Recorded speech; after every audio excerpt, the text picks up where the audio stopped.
I've learned that some truths don't surface because someone suddenly develops a conscience. They surface because time removes the last reason to remain silent. This is one of those cases. For most of Britain, the name Steven Wright was already fixed in memory long before 2026. He was known as the Suffolk Strangler, a man convicted of killing 5 women in Ipswich in 2006, a man sentenced to a whole life order, a man who, legally speaking, had nothing left to negotiate. And for nearly 2 decades, Steven Wright said nothing. No admissions, no explanations, no acknowledgement of the harm he caused. Silence became part of who he was. Until it wasn't. On the 2nd of February, 2026, inside the Old Bailey, Steven Wright spoke publicly about crimes he had never admitted to before. He pleaded guilty to the kidnap and murder of Victoria Hall. She was 17 years old, and a level student, not vulnerable in the way his later victims would be described, not living on the margins, just a teenager walking home. On the night of September 19th, 1999, Victoria Hall vanished in Felixstowe. She had been out at a nightclub. She began the walk home. She never arrived. 5 days later, her body was found in a water-filled ditch. At the time, there were no answers, only questions that refused to settle. That same day in court, Wright admitted something else: an attempted kidnap, the attempted abduction of Emily Doherty, then 22 years old. The attempt occurred on September 18th, 1999, just 24 hours before Victoria Hall was taken. That detail changed everything, because it showed escalation. And escalation matters. In criminal behavior, escalation is rarely sudden. It's usually a process, a sequence of tests, a series of boundaries pushed just far enough to see what happens. When Steven Wright attempted to kidnap Emily Doherty and failed, that moment didn't end his intent. It reshaped it. An attempted crime tells investigators something a completed one cannot. It shows what went wrong, where resistance appeared, where control slipped, where the offender misjudged the situation. And offenders like Wright don't walk away from that. They adapt. The fact that Victoria Hall was taken just 24 hours later is not incidental. It suggests urgency, a need to reclaim control, a drive to correct a perceived failure. Escalation often follows frustration. A failed attempt doesn't discourage violence. It sharpens it. The offender becomes more deliberate, more cautious, more dangerous. That's why this detail reframes the entire timeline. It tells us Wright wasn't acting impulsively. He was learning, refining, moving forward with intent. And once escalation begins, it rarely reverses on its own. It continues until something stops it. In Steven Wright's case, the something wasn't conscience. It wasn't fear. It was time. And eventually, evidence. That's why escalation matters. Because it shows this wasn't a single horrific act. It was the beginning of a pattern. One that would resurface years later with devastating clarity. And once you recognize escalation for what it is, you realize the danger wasn't sudden. It was building. For years, investigators believed Steven Wright's violence began in 2006, that his crimes appeared abruptly, that the Ipswich murders were an eruption. The 2026 confession shattered that belief. What it revealed instead was something far more unsettling. Steven Wright had been active years earlier, testing limits, refining behavior, learning what he could get away with. The attempted kidnap of Emily Doherty wasn't random. It was practice, a rehearsal that failed. And when it failed, Wright didn't withdraw. He recalibrated. 24 hours later, Victoria Hall disappeared. That's not coincidence. That's momentum.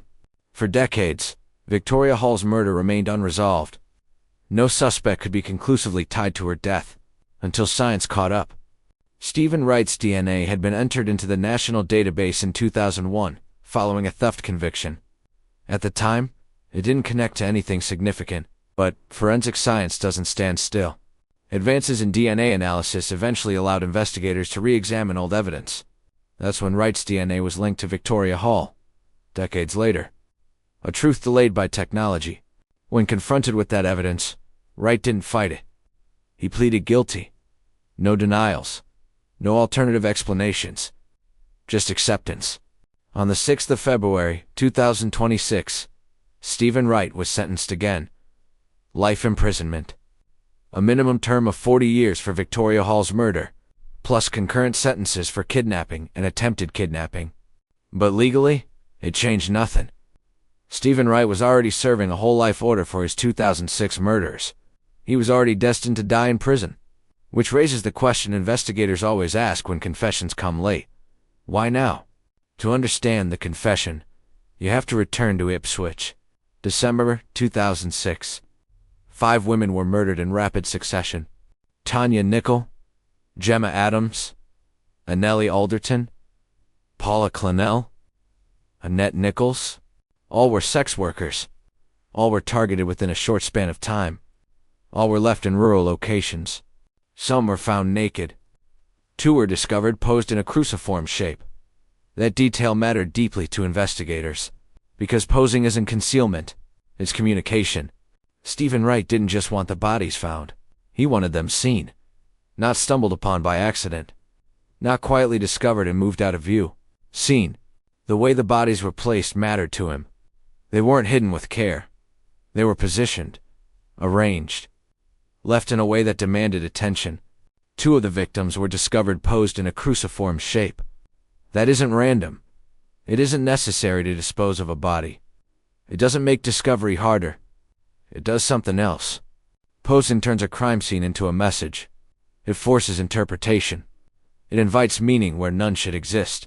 By arranging the bodies, Wright was extending the crime beyond the act itself. He was shaping how the deaths would be understood, how they would be talked about, how investigators, media, and the public would respond. This wasn't about concealment. It was about control. Control over the narrative. Control over how the victims were remembered. Control over the moment their deaths entered public view. For offenders like Wright, that control is often more important than anonymity. Discovery isn't a risk. It's part of the design. That's why the arrangement matters. Because it tells us these killings weren't impulsive acts of rage.